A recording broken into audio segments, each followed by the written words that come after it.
mkono wako utumike kwenye mambo ambayo ni halali. A'udhu billahi minash shaitanir rajim. Bismillahir rahmanir rahim. Tukiwa tupo katika kuzungumza haki za viungo, haki ambazo anazizungumza al-Imam Zainul Abidin na kutuelekeza ya kwamba kila kiungo kina haki yake. Leo tutaangalia haki ya mkono.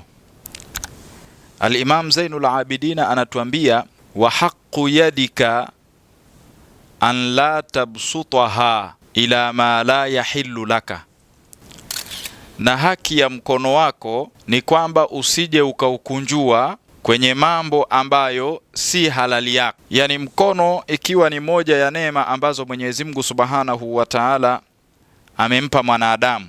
Kwa hiyo una haki yake. Katika moja haki yake al-Imam Zainul Abidin anasema usije ukaukunjua kuupeleka katika sehemu ambayo sio halali yako.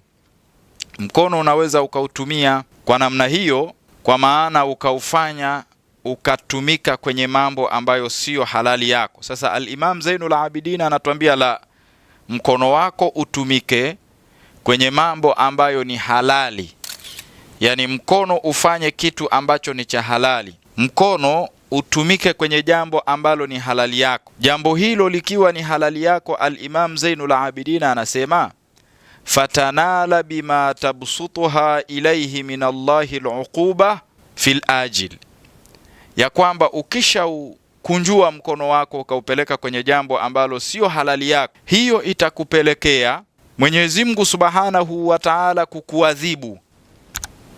Yani kule kukunjua mkono wako, kutumia mkono wako kwenye jambo ambalo sio jambo la halali, ni jambo la haram, basi utambue ya kwamba kufanya hivyo Mwenyezi Mungu Subhanahu wa Ta'ala atakuadhibu.